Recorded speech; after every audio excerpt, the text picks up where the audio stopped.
Hello and good morning everyone. So welcome to cosmos classes. This is Abhay Khedia. मैं सभी बच्चों का हमारे चैनल पे स्वागत करता हूं। मेरी तरफ से सभी बच्चों को प्यार भरा नमस्कार। बच्चों, देखिए हम पढ़ रहे हैं बहुत इंपॉर्टेंट चैप्टर हमारे 12th स्टैंडर्ड का सॉलिड स्टेट। ये चैप्टर ऐसा है जहां मैं आपसे उम्मीद करता हूं कि भाई इस चैप्टर में आपको कुछ चीज़ों को छोड़ के नहीं जाना, बिकॉज काफ़ी स्कोरिंग चैप्टर है। मैक्सिमम चीज़ें इंफॉर्मेशन बेस्ड है। अगर आपने इन चीज़ों को याद कर लिया समझ के, तो चीज़ें आपके लिए बहुत आसान हो जाएगी। देखिए मैंने वर्ड यूज़ किया है, समझ के याद कर लिया। रट्टा मारने नहीं बोल रहा मैंने, समझ के याद कर लिया। इन्फॉर्मेशन को आपको याद रखना पड़ेगा एंड तब ये चैप्टर आपके लिए काफी हद तक स्कोरिंग है बेटा, काफी स्कोरिंग है।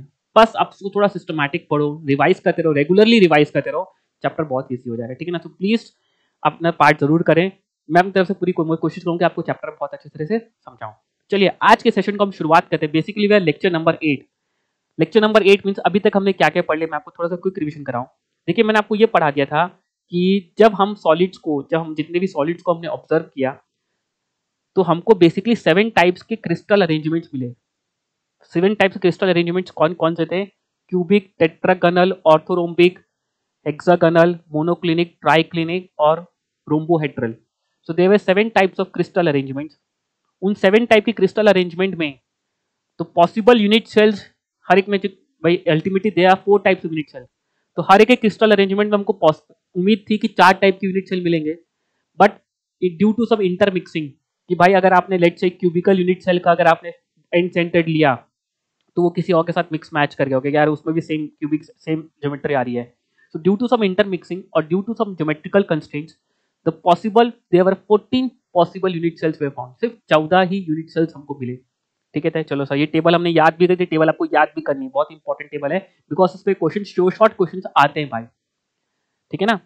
फिर मैंने आपको बोला था कि भाई हम जब सॉलिड्स में पार्टिकल्स का अरेंजमेंट करते हैं तो हमको 7 टाइप्स के मैंने आपको बताया क्रिस्टल अरेंजमेंट मिलते हैं, जिसमें सबसे मोस्ट सिमेट्रिकल क्रिस्टल सिस्टम होता है आपका cubical. Cubical system is the most symmetrical arrangement, और इसीलिए हम क्यूबिकल सिस्टम का पूरा कंप्लीट अंडरस्टैंडिंग करते हैं, मींस पूरा का पूरा स्टडी करते हैं। हमने पढ़ा था कि क्यूबिकल क्रिस्टल सिस्टम में 3 टाइप यूनिट सेल पॉसिबल है। कौन कौन से? Simple, face centred and body centred. तो हम ये तीनों के तीनों को हमने पूरा इन डेप्थ लास्ट क्लास तक कवर अप कर लिया था। ठीक है ना? तो इसके रिजल्ट मैं आपको दिखा दूं कि क्या क्या रिजल्ट है जिसको आपको ध्यान रखना बेटा। अब यही चीज आपकी क्वेश्चंस बन जाती है।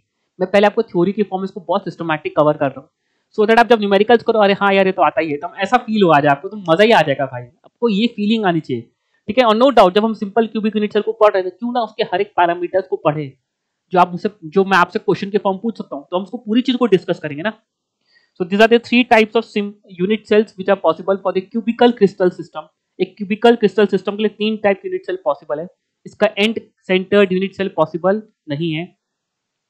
जिसमें सिंपल क्यूबिक यूनिट सेल का ये रहा डेटा आपके सामने। प्लीज एक बार आप लोग सभी डेटा को देखें। ठीक है ना? डेटा हमने लास्ट 2 क्लासेस में बहुत अच्छे से कवर अप कर लिया है। ये समरी के फॉर्म में है, जो कि पीपीटी के फॉर्म में आपको जरूर दूंगा, जिसमें आपको सबसे इंपॉर्टेंट है पैकिंग फ्रैक्शन याद रखना, नंबर ऑफ एटम्स ध्यान रखना। ठीक है ना? एज लेंथ का रिलेशन याद रखना, बाकी सब आप डराइव भी कर सकते हैं, जैसे ये दोनों रिजल्ट्स आप खुद डराइव कर सकते हैं। ठीक है ना? ये कोऑर्डिनेशन नंबर भी आप डराइव कर सकते हैं, रट्टा नहीं मारना बेटा। सो कैसे याद रखना है, कैसे निकालना है, मैंने आपको सिखाया लास्ट क्लास में। इन द सिमिलर मैनर हमने body centred cubic unit cell भी किया। तो these are the results for the body centred cubic unit cell, जहां पे करस्पॉन्डिंग पार्टिकल्स वे present at corners along with that body centred. इसको बोलते हैं body centred cubic unit cell, जहां इफेक्टिव नंबर ऑफ एटम्स कितने आए थे हमारे पास? 2। ठीक है ना? जहां पे एज लेंथ का रिलेशन क्या था भाई, आपने यूनिट सेल को इमेजिन किया है, तो यूनिट सेल की जो एज है दैट इज, उसको आपको एक्सप्रेस करें इन टर्म्स ऑफ आर। तो हमने क्या बोला था sir, atoms along the body diagonals are touching each other. यहां नहीं दिख रहे हैं बिकॉज सेंटर है उनके, these are not the actual atoms, उसके सेंटर्स हैं। सो हमने लिखा था √3a इक्वल्स टू 4r, तो a आया था 4r/√3। सिमिलरली पैकिंग फ्रैक्शन आया था यहाँ पे 0.68, याद होना चाहिए बच्चा ये part. I want you to remember this because exam time अगर ऑब्जेक्टिव क्वेश्चन है तुरंत क्रैक करें, सब्जेक्टिव क्वेश्चन है तो आप इसको सॉल्व करें, बट अल्टीमेटली लास्ट में वैल्यू सही लिखेंगे आप।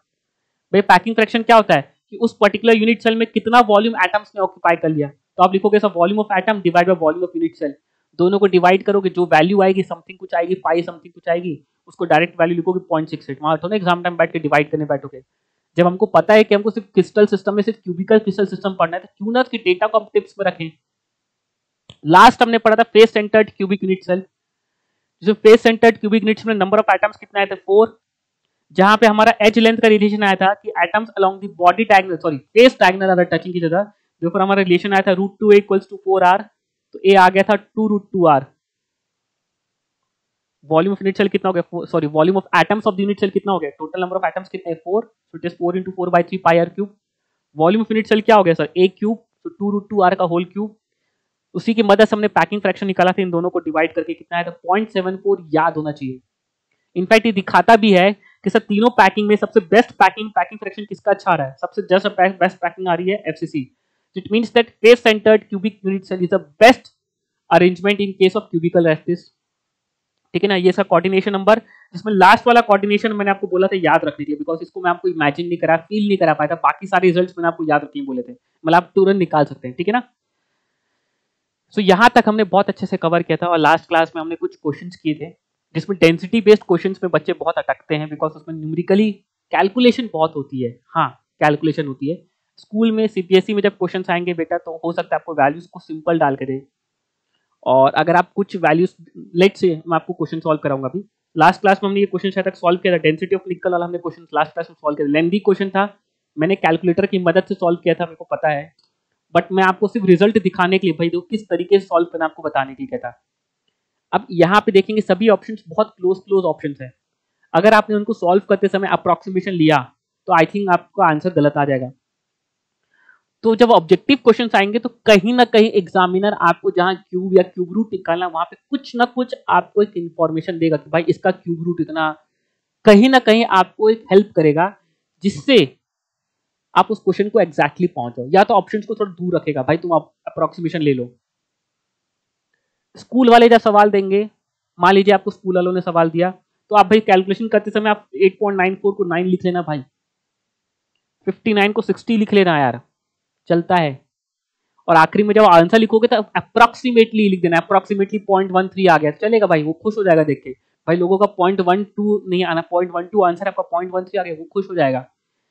स्कूल्स में 0.12, 0.13, 0.11, 0.14 दैट ऑल आर ओके, सभी ऑप्शंस करेक्ट हैं अगर आपने वैल्यू सब्स्टिट्यूट सही करी है। अगर आप स्कूल में सब्जेक्टिव क्वेश्चन सॉल्व करके दिखा रहे हैं तो आपको आई थिंक मेरी बात समझ में आ रही है, मैं ऐसा क्यों बोल रहा हूँ। स्कूल में एग्जामिनर आपके स्टेप्स को चेक करता है, 5 में आपके रिजल्ट्स को देखता है, रिजल्ट्स में यार बच्चे ने पूरा अप्रोक्सीमेटली सही निकाला आंसर, ठीक है भाई नंबर फुल। हाँ, ऑब्जेक्टिव क्वेश्चंस में थोड़ी डिफिकल्टी होती, तो वहां पे कहीं ना कहीं एग्जामिनर आपको इन्फॉर्मेशन देगा, या तो वहां पे वैल्यूज आपको सिंपल देगा कि आपकी कैलकुलेशन थोड़ी सिंपल हो जाए। ठीक है ना, so this question was done, ये क्वेश्चन हमारा डन था। ठीक है ना, it was done. So let's move to the next question. ये क्वेश्चन मैंने आपको एज अ होमवर्क दिया था, तो होमवर्क है भाई, तो उसको डिस्कस कर लेता हूँ थोड़ा और, फिर आज की क्लास में पढ़ाने वाला हूँ voids. So in this class we going to discuss voids, तो फटाफट से खत्म करते हैं भाई। ठीक है ना, मैं आपको थोड़ा फील करा दूं कि कैसे क्वेश्चंस को अटेम्प्ट करना है। The body centred cubic cell of chromium has length of 0.288 nanometre. So basically इसने लेंथ ऑफ किसकी दी, यूनिट सेल की लेंथ दी है। किसका यूनिट सेल है, क्यूबिक यूनिट सेल है। Therefore can I say that उसने क्वेश्चन में ए का वैल्यू दिया, क्वेश्चन में 0.288 नैनोमीटर। बॉडी सेंटर दिया है, कहीं ना कहीं मेरे को जेड का वैल्यू भी 2 दिया है, मेरे को पता है, यूज आएगा तो मैं देख लूंगा। Calculate the density of chromium, आपसे क्रोमियम की डेंसिटी पूछा है ग्राम per cubic centimetre, and he has given the atomic mass of chromium, उसने एटॉमिक मास ऑफ क्रोमियम दिया कितना 52। सब्स्टिट्यूट करना है बस, सब्स्टिट्यूट करते समय बस एक चीज का ध्यान रखना है, यूनिट का। आप मास पुट कर रहे हैं किस में, एटॉमिक मास किस में आ रहा है, ग्राम में। अगर हम डेंसिटी निकालते तो densities are calculating standard units, तो एक स्टैंडर्ड सिस्टम में कैलकुलेट करते हैं। अगर तो ग्राम, अगर मास ग्राम में है तो उसमें वॉल्यूम होता है क्यूबिक सेंटीमीटर में, तो वॉल्यूम ऑफ क्यूब क्या होगा, ए क्यूब, बट यहाँ पे नैनोमीटर में लेते हैं, नैनोमीटर को सेंटीमीटर में कन्वर्ट करना ना भूले आप लोग। ठीक है ना, तो मैं आपको पुश कर रहा हूँ बेटा। तो डेंसिटी का फॉर्मूला होता है Z into A upon N A into V. Sir question में हमको डेंसिटी Z पता है 2, because he has given body centred, यहाँ पे लिख देता हूँ, since body centred cubic unit cell therefore Z का वैल्यू 2 है। ए का वैल्यू क्वेश्चन में गिवन है, Na पता है, V का वैल्यू हम निकाल लेंगे with the help of A cube. बस मैं आपको ए को थोड़ा सॉल्व करना सिखाता हूँ, देखो ए वाला पार्ट। नाउ ए क्वेश्चन में कितना दिया है, ये कन्वर्जन से जहां बच्चे गलती करते हैं यार, बस उसी को पुश कर दूं मैं आप लोगों को। सो इट इज 0.288, 0.288 है कि 0.228 है, 0.288, सो इट इज 0.288 नैनोमीटर। मेरे को एक रिजल्ट याद है कि 1 नैनोमीटर इक्वल्स टू 10 की पावर -9 मीटर, ये डेटा मेरे को याद रहता है। अब मीटर को सेंटीमीटर में कन्वर्ट करना आता है, मीटर को सेंटीमीटर में कैसे कन्वर्ट करते हैं, इंटू 100 करके। तो 10 की पावर -9 मीटर, और मीटर को कन्वर्ट करते सेंटीमीटर में इंटू 100 करके। सो ये कितना आ गया, 10 की पावर -7 सेंटीमीटर। तो 1 नैनोमीटर में 10 की पावर -7 सेंटीमीटर होते हैं। तो देयरफॉर ए का वैल्यू कितना आ गया, 0.288, और 1 नैनोमीटर में कितने सेंटीमीटर, इंटू 10 की पावर -7 सेंटीमीटर, ये आ गया ए। ठीक है ना। तो देयरफॉर वॉल्यूम कितना आ गया, ए क्यूब, सो इट इज 0.288 का क्यूब इंटू 10 की पावर -21 आ गया। सब्स्टिट्यूटिंग किसमें, डेंसिटी वाले रेशियो में सब्स्टिट्यूट करो, किसमें, z equals to z into A upon N into. तो आपने जितने पाप के सब धो लिए, आपने सभी यूनिट्स का बहुत अच्छे से ध्यान रखा कि आप गलती ना करें। डेंसिटी क्वेश्चन में गिवन है, कितनी दी है बेटा अपने को, सर डेंसिटी तो पूछा है, सॉरी इन ग्राम, डेंसिटी तो पूछा है। z का वैल्यू कितना है 2, a का वैल्यू क्वेश्चन में कितना दिया है, दे दिया है, क्रोमियम का एटॉमिक मास कितना है 52, अपॉन Na का वैल्यू 6 लिख लो, 6 इंटू 10 की पावर 23, वॉल्यूम हो जाएगा आपका 0.288 का क्यूब इंटू 10 की पावर -21। सॉल्व करके हमारा आंसर आ जाएगा ग्राम पर क्यूबिक सेंटीमीटर में। वो अब बच्चे पूछ रहे हैं 0.288 का क्यूब कैसे निकालें। देखो समझो, 0.28 को कैन आई राइट एज 0.29, और 0.29 को कैन आई राइट एज 0.3। तो बेटा जो बच्चा स्कूल में सीबीएसई का पेपर दे रहा है, जो स्कूल में पूरा सब्जेक्टिव क्वेश्चन सॉल्व कर रहा है, उसको 0.3 का क्यूब लिख के सॉल्व कर ले। 0.3 का क्यूब आपको पता है 927, तो 0.027, प्रोसीड कर जाओ। जो बच्चे जेई मेंस या नीट का पेपर दे रहे हैं, तो वहां पे अगर ऑप्शंस बहुत क्लोज हैं, तब कहीं ना कहीं क्वेश्चन आपको 0.288 का क्यूब का वैल्यू देगा कि भाई इसको टेक 0.288 क्यूब एज दिस, ये दिया होगा। अगर ऑप्शंस क्लोज नहीं है तो बेटा अभी 0.3 लेके प्रोसीड करो, अदरवाइज इस क्वेश्चन को आप सॉल्व करने पूरा 10-15 मिनट दे दोगे, आप 2288 का क्यूब निकालने बैठोगे, भाई कितना टाइम लग जाएगा। आपको मेरी बात समझ में आ रही है। अगर कोई बच्चे ऑब्जेक्टिव पे क्वेश्चन सॉल्व करें, तो कहीं ना कहीं ऑब्जेक्टिव क्वेश्चन या तो हिंट दिया होगा 0.288 का क्यूब इतना लो आप, या फिर आप 0.3 लिख के सॉल्व करो, बिकॉज ऑप्शंस काफी क्लोज नहीं है। You can take an assumption, आप अजम्पशन लेके प्रोसीड करो। कैलकुलेशन में अप्रोक्सीमेशन, अजम्पशन नहीं, अप्रोक्सीमेशन लेके प्रोसीड करो। ठीक है ना।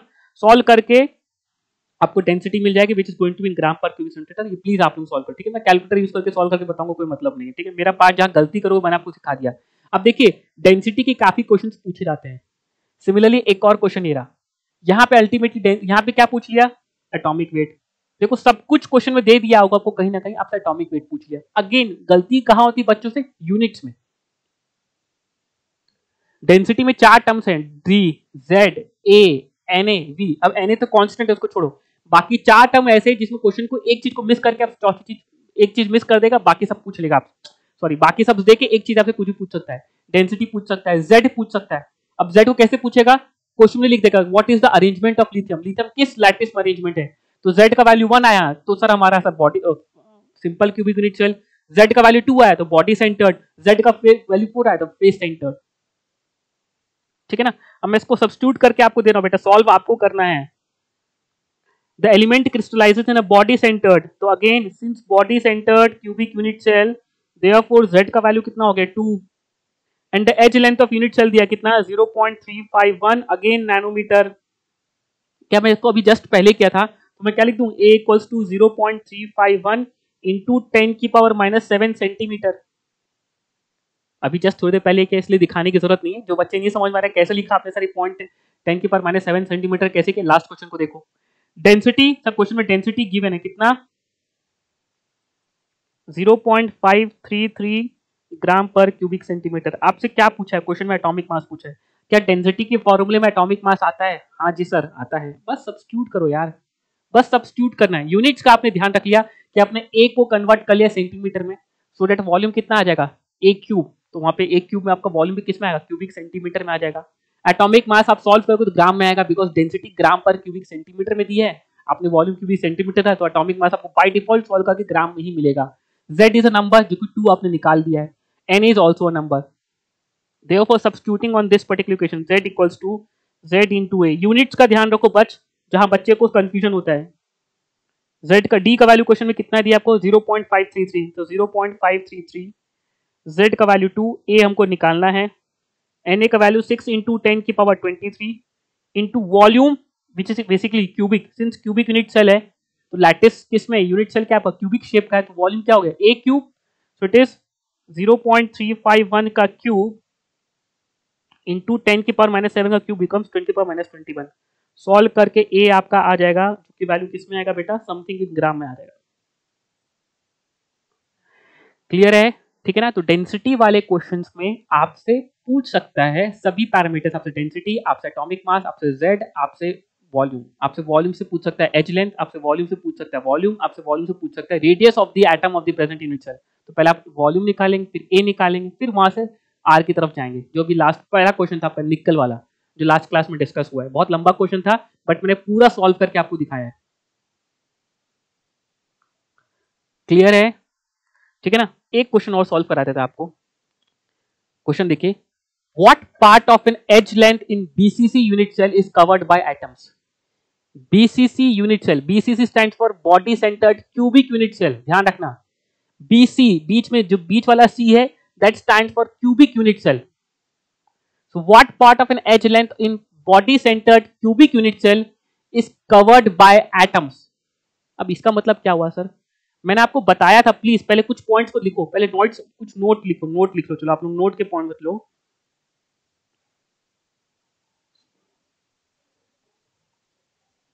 In BCC, since atoms is present at corner and as well as at body center, therefore atoms along edge won't touch each other, वो टच नहीं करेंगे बेटा, ध्यान रखना।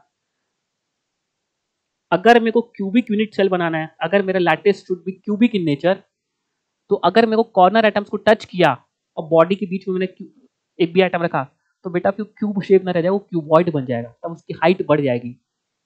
But in order to make sure कि मेरा cubic unit cell cube shape का रहे, तो मेरे जो एजेस हैं वो थोड़ी सी, जो कॉर्नर के जो एटम्स हैं वो अब एक दूसरे को टच नहीं करेंगे, ठीक है ना। सो I can I say that, अब इसको मैं ऐसे एक्सप्रेस कर सकता हूँ, देयरफॉर ये let's say this is my edge of unit cell, ये मेरी यूनिट सेल की एज है, ठीक है ना, ये एज है, तो एज की लेंथ कितनी है, लेट्स से भाई ए है, ठीक है ना। अब इसके कॉर्नर के एटम सब टच नहीं कर रहे बेटा, तो ये एक एटम यहाँ लगा हुआ है कॉर्नर में, एक एटम यहाँ लगा हुआ है कॉर्नर में। तो मैं पूछ सकता हूँ, जो क्वेश्चन में पूछा है, क्वेश्चन में क्या पूछा है कि इस एज का कितना फ्रैक्शन एटम्स ने ऑक्यूपाई कर लिया, कितनी फ्रैक्शन ऑफ लेंथ पूछा ना। What part of an edge length का कितना पार्ट एटम्स ने ऑक्यूपाई कर लिया। सर एटम्स ने यहां से आर डिस्टेंस ऑक्यूपाई किया, यहां से भी आर डिस्टेंस ऑक्यूपाई नहीं किया, so therefore percentage of length occupied by atoms कितना हो जाएगा, उस ए लेंथ का 2r लेंथ ऑक्यूपाइड है आउट ऑफ टोटल लेंथ ए, यही है। अब आर को बस आपको बस को सॉल्व करना है। अब अल्टीमेटली इसको फ्रैक्शन है, तो कहीं ना कहीं आर को ए के टर्म्स में, ए को आर के टर्म्स में निकालना है। और हमको पता है सर, हमको पता है कि सर इन बीसीसी यूनिट सेल हमको पता है कि √3 इक्वल्स टू कितना होता है, 4r होता है। देयरफॉर ए का वैल्यू कितना हो जाता है, 4r बाई √3। सब्स्टिट्यूट कर दो, देखो सब्स्टिट्यूट कर दो यहाँ पे, देखो percentage of length occupied by atoms कितना हो जाएगा बताओ। ये तो 2r ही है, और ये हो गया 4r बाय √3, r कैंसिल, √3 ऊपर चले गया तो बन गया √3/2। सो √3/2 is the correct answer. It's a good question, थोड़ा हटके क्वेश्चन था। सिमिलरली सेम क्वेश्चन मैं आपको बना सकता हूँ in face centred cubic unit cell में बेटा एजेस टच नहीं करती, ध्यान रखना। Face centred cubic unit cell में एजेस टच नहीं करती, तो वहां भी क्वेश्चन पूछ सकते हैं कि what part of edge in base centred cubic unit cell is covered by atoms. तो वहां भी क्या लिखोगे सर, एज लेंथ तो ए है, एटम्स थोड़े दूर हैं, बट उनके सेंटर्स उनके कॉर्नर्स भी हैं, उनके सेंटर्स उनके कॉर्नर्स में भी हैं। तो वहां पे बस ये पार्ट जो होगा, यहाँ पे ये जो पार्ट होगा कि वहां पे √2a इक्वल्स टू 4r, तो a का value √2a equals to 4r, तो 4r बाय √2, तो सब्स्टिट्यूट करके वहां से भी आंसर आपका आ जाएगा, ठीक है ना। अब ये पार्ट भी एक अच्छा क्वेश्चन है, ये पार्ट मैंने आपको क्लास में बताया है, ये पार्ट मैंने आपको क्लास में पढ़ाया। कितना टाइम हो चुका बच्चों, 90 मिनट्स हो गए। बस नेक्स्ट टॉपिक, अब नेक्स्ट स्लाइड मेरी सिर्फ पॉइंट्स में आ जाऊंगी, ठीक है ना। Stacking of square closed packed layers give rise to. Stacking of square closed packed layers give rise to. देखो क्या हो रहा है, इसका मतलब क्या हुआ, मैंने आपको बताया था, याद करो, मैंने चलो उसको पहले मैंने आपको बताया था, ये नोट के फॉर्म में मैंने आपको कहीं दिया था अगर आपको याद हो. Simple cubic unit cell, simple cubic unit cell is also known as, याद करो, AA type of square close packing. ऐसा क्यों बोला था बताओ, मैंने आपको बताया था जब बेटा बेस लेयर बनती है तो बेस लेयर दो टाइप की थी, याद को एक पढ़ा था स्क्वायर क्लोज पैकिंग और एक हेक्सागोनल क्लोज पैकिंग. जब हमने 2D क्लोज पैकिंग पढ़ा था तो 2D क्लोज पैकिंग में दो टाइप की क्लोज पैकिंग 2D पढ़ी थी हमने, बाकी सब हमने नहीं पढ़ी थी. 2D क्लोज पैकिंग की बहुत सारी टाइप की होती है, रोम्बो, हेड्रल, हेक्सागोनल, बट उसमें सिर्फ दो टाइप की 2D क्लोज पैकिंग पढ़ती. एक जब हमने 2D क्लोज पैकिंग, याद करो जब मैंने आपको 2D क्लोज पैकिंग पढ़ाया था, कि जब हम एटम्स को सिर्फ प्लेन में अरेंज करते हैं, एक पढ़ाया था याद करो, जब एटम्स ऐसे अरेंज हो और उसके जस्ट नीचे उसके एटम्स अरेंज हो, इसको बोलते हैं स्क्वायर क्लोज पैकिंग. और एक पढ़ाया था आपको हेक्सागोनल क्लोज पैकिंग, जब फर्स्ट रो के एटम्स हो, सेकंड रो के एटम्स उसके वॉइड्स हो, ऐसे उनके जो बीच में डिफरेंसेस होती हैं, इसको बोलते थे हेक्सागोनल क्लोज पैकिंग. याद करिए आप लोग, ये सभी चीज हमने पढ़ी थी और आपको बताया था बेटा हेक्सागोनल क्लोज पैकिंग की पैकिंग एफिशिएंसी ज्यादा थी, 90% स्पेस ऑक्यूपाई हो रही थी इसमें. तो हमने बोला था कि जब हम 3D क्लोज पैकिंग करेंगे, जब एटम्स को हम 3D में अरेंज करना स्टार्ट करेंगे तो हम बेस लेयर हमेशा हेक्सागोनल क्लोज पैकिंग बनाऊंगा. चलो ये पार्ट हो गया रिवीजन. अब इसको बताओ, अब पूछा क्या, stacking of square closed packed layers. आप इसकी लेयर को स्टैकिंग करते जा रहे हो, इसकी लेयर बनाते जा रहे हो, लेयर पे लेयर. तो बेटा एक लेयर स्क्वायर, ऊपर एक लेयर, तो बेटा यूनिट सेल बताओ क्या बनेगा बेटा, यूनिट सेल यहाँ पे बनेगा, ये स्क्वायर शेप था, अब जब लेयर बन जाएगा तो क्यूबिक यूनिट सेल बनेगा. भाई 4 आइटम यहाँ पे और 4 आइटम एग्जैक्टली इसके ऊपर रखे हुए हैं, 4 आइटम यहाँ और 4 आइटम एग्जैक्टली इसके ऊपर रखे हुए हैं. तो बेटा यूनिट सेल क्या होगा आपका, जो यूनिट सेल क्या बनेगा, क्यूब शेप का बनेगा, जिसमें एटम सिर्फ कहाँ है, कॉर्नर्स में. तो it is going to be simple cubic unit structure. I think आप क्लियर, अगर आप इसको रिलेट कर पाएंगे जो मैंने आपको पढ़ाया था 2D क्लोज पैकिंग में, उसको थोड़ा फील कर पाएगा ये पार्ट.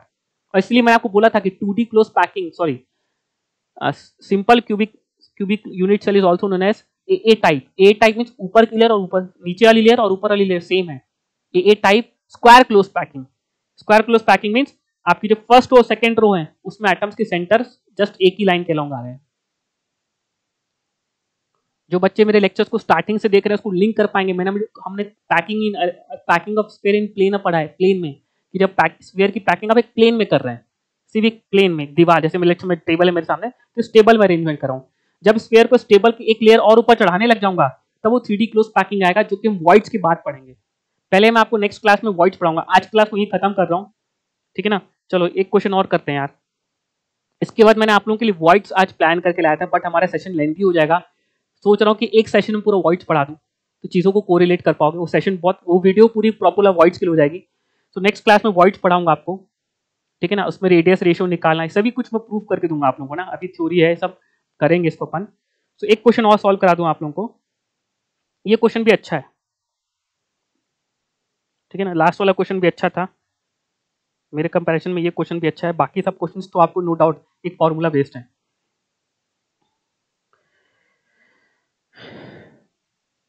क्या क्वेश्चन पढ़ते हैं. एन एलिमेंट एक्स, एक एलिमेंट एक्स है जिसका एटॉमिक वेट आपको दिया 80 gram per mole, having FCC structure. इसका स्ट्रक्चर कैसा है, FCC. Calculate the number of unit cell in 8 gram of X. ठीक है ना. ये जो एलिमेंट एक्स है इसका स्ट्रक्चर कैसा है बेटा, it is arranged in FCC structure, वो एफसीसी स्ट्रक्चर में है, ठीक है ना. आपसे क्या पूछ रहा है, आपसे पूछ रहा है कि आपके पास 8 ग्राम ऑफ एलिमेंट एक्स है, इसका 8 ग्राम ले लिया, तो उसमें आपसे पूछ रहा है कि total number of unit cells पूछ रहा है, कितने यूनिट सेल्स हैं, ये पूछ रहा है. देखो दिमाग लगाओ कैसे सॉल्व करेंगे. आपसे total number of unit cells पूछ रहा है किसमें, 8 ग्राम में. क्या पहले मैं ये पता कर सकता हूँ कि 8 ग्राम में उस एलिमेंट एक्स के कितने नंबर ऑफ एटम्स हैं. अरे सर तो बचपन से करते आ रहे हैं, 8 डिवाइड बाय एटॉमिक मास करेंगे तो नंबर ऑफ मोल्स आ जाएगा, और नंबर ऑफ मोल्स को Na से मल्टीप्लाई कर देंगे तो हमको ये पता लग जाएगा कि 8 ग्राम में कितने एक्स के एटम्स हैं, पता लग जाएगा. Can I calculate this. सोचो पहले मैं स्टेप कर रहा हूँ. Number of atoms of A, number of atoms of x कितने होंगे इन 8 ग्राम, उसके 8 ग्राम में कितने होंगे बताओ भाई। तो नंबर ऑफ मोल्स कितने हो गए 8/80 इंटू एन ए। तो एक्स के कितने एटम्स हो गए भाई 0.1 एन ए हो गए। ये total number of atoms of x हो गए। अब हमको ये बताओ एक एफसीसी में कितने एटम्स हैं 4। अब यूनिटरी मेथड बता, एक एफसीसी में कितने एटम्स 4, तो इतने एटम्स में कितने एफसीसी हो गए इन 1 एफसीसी यूनिट सेल, इन 1 एफसीसी यूनिट सेल Z का वैल्यू कितना है, टोटल नंबर ऑफ एटम्स कितने होते हैं 4। तो इतने नंबर ऑफ एटम्स में कितने बेटा, अब ये मान लीजिए बहुत बड़ा नंबर है, तो total number of unit cells कितने हो गए आपसे ये पूछ रहे हैं ना। Therefore total number of unit cell क्या हो गए, टोटल एटम्स कितने, total number of unit cell कितने हो गए बताओ। टोटल एटम्स कितने हैं 0.1 Na डिवाइड बाय एक यूनिट सेल में कितने एटम्स हैं 4। देखो total number of atoms of unit cell कितना आ गया 1/4.25, सो इट इज 0.025 Na। सबको दिख रहा है ना, सबको दिख रहा है ना बच्चों। देखो सिंपल क्वेश्चन है, टोटल नंबर ऑफ एटम्स कितने हो गए बेटा ये हमने पता कर लिया। एक एफसीसी यूनिट्स में कितने एटम्स है 4, तो बेसिकली इतने सारे एटम्स में कितने यूनिट सेल हो गए sir, total number of atoms divide by number of atoms in 1 unit cell that is 4। Simple unitary method, यहाँ पे यूनिटरी मेथड है बेटा, कुछ नहीं किया हमने। तो 0.1 Na divide bye 4 into Na divide bye 4, basically 0.025 Na। ठीक है ना। तो देखो बेसिकली ये सब कुछ इस तरह की क्वेश्चंस आपसे फ्रेम करके पूछ सकता है कुछ बेसिक्स कंसेप्ट के बेसिस में। अब देखिए नेक्स्ट क्लास में क्या पढ़ना है इसका मैं आपको जस्ट ओवरव्यू दे दूं। नेक्स्ट क्लास में हम पढ़ेंगे इंटरस्टिशियल वॉइड्स, और इंटरस्टिशियल वॉइड्स की पूरी एक क्लास लेंगे। इसको खत्म करने के बाद आपको मैं पढ़ाऊंगा 3D पैकिंग, कि हम जब 3D में स्पेस को अरेंज करते हैं तो कौन कौन सा तरीके से हम स्पेस को अरेंज करेंगे और उसमें सबसे बेस्ट कौन सा है, ये सब कुछ पढ़ेंगे अपन। तो नेक्स्ट क्लास में हम पढ़ेंगे इंटरस्टिशियल वॉइड्स। तो वॉइड्स किस तरीके होते हैं, वॉइड्स भी दो टाइप के होते हैं, planar non planar. Planar voids दो टाइप के होते हैं। प्लेनर नॉन प्लेनर वॉइड्स क्या होते हैं पहले आपको बताऊंगा, फिर नॉन प्लेनर वॉइड्स निकालेंगे, इसका एक रिजल्ट आता है रेडियस रेशियो, वो निकालना स्टार्ट करेंगे अपन। तो नेक्स्ट क्लास बहुत इंपॉर्टेंट है, बहुत काम की है, बट सेशन लंबा हो जाता है फिर बोरिंग हो जाता है, इसलिए यहाँ पे बस न्यूमेरिकल्स हो पाए आज की क्लास में चलता है। नेक्स्ट क्लास में हम इसको पूरा अच्छे से करेंगे, ठीक है ना। तो मैं आपको चैप्टर को ओवरव्यू दे दूँ एक बार, कैसे प्लान कर रहा हूँ मैं चैप्टर को आपको। सो नेक्स्ट क्लास वॉइड्स पे, फिर नेक्स्ट टू एक क्लास में पूरा का पूरा 3D क्लोज पैकिंग खत्म हो जाएगा, पूरा का पूरा खत्म करने की कोशिश करूंगा, कुछ टॉपिक्स रह जाएंगे। फिर एक क्लास में रेडियस रेशियो, जहाँ पे वॉइड्स का यूज बहुत आएगा, इंटरस्टिशियल वॉइड्स में टर्म निकालेंगे रेडियस रेशियो का बहुत यूज आएगा। और फिर लास्ट एक क्लास में डिफेक्ट्स इन क्रिस्टल्स। तो मैं कैसे 4 से 5 क्लास में चैप्टर कंप्लीट हो जाएगा हमारा, तो हम मान के चलेंगे 12 to 13 लेक्चर्स में टोटल हमारा चैप्टर कंप्लीट, ठीक है ना। मैं देखा हूँ लोगों ने 25-25 लेक्चर ले रखे हैं चैप्टर को पढ़ाने के लिए, बट मैं पीपीटी बना के ला रहा हूँ आप लोगों के लिए सिर्फ इसी पॉइंट ऑफ व्यू से, तो क्लास में टाइम वेस्ट कम हो, ठीक है ना। हमको नोट्स पर लिखे रहेंगे, जो चीजें कॉमन है इंपॉर्टेंट है लिखी हुई तो अच्छी बात है सर, आपका भी टाइम बच रहा है मेरा भी टाइम बच रहा है। मेरा सेशन छोटे सेशन, मैं बहुत कम से टाइम पे बहुत कुछ पढ़ा दे रहा हूँ, बहुत बार रिवाइज करा दे रहा हूँ, और आपको नंबर ऑफ सेशंस कम देखने पड़ेंगे, ठीक है ना। सो प्लीज अगर आपको मजा आया तो हमारे चैनल को सब्सक्राइब करो, वीडियोस को लाइक करो, शेयर करो, अपने दोस्तों को बताओ कि we are coming with very wonderful sessions with very innovative PPTs. This all of PPTs are designed by me, मैं खुद बना रहा हूँ, सोच सोच के बना रहा हूँ कि क्या क्या चीजें इंक्लूड कर सकता हूँ। डायग्राम्स मैक्सिमम मैं बना रहा हूँ, 3D की सभी डायग्राम्स मैं बना रहा हूँ, सिर्फ इसी के लिए आपको कंटेंट बहुत अच्छे तरीके से मैं आपको दे सकूँ, ठीक है ना। प्लीज हमारे चैनल को ऐसे ही चलते रहेगा, सभी चैप्टर्स को कुछ इसी तरीके से पढ़ेंगे, और पूरा एकदम होता ना कि नोट्स बनाएंगे, समरी बनाएंगे, बहुत सिस्टमैटिक नोट्स बनाएंगे कि आपको चीजें बहुत सिस्टमैटिक लगे, बहुत प्रॉपर लगे, ठीक है ना। So please for that please हमारे चैनल को सब्सक्राइब करो, लाइक करो एंड शेयर करो, and you can join me on my Telegram channel. बच्चों टेलीग्राम चैनल में सभी नोट्स को प्रोवाइड करता हूँ, सो t.me/abhaychemistry, and also it also communication channel में मैं आपसे कुछ भी बात होती है, डाउट्स होते हैं, मैं भी इस चैनल से आपके रिजॉल्व भी करने की कोशिश कर रहा हूँ, ठीक है। चलिए बच्चा party, student take care, goodbye, have a nice day. आज की क्लास में कुछ खास नहीं बट क्वेश्चंस हुए, बट वो भी बहुत काम के क्वेश्चंस थे, ठीक है। चलिए बाय बाय।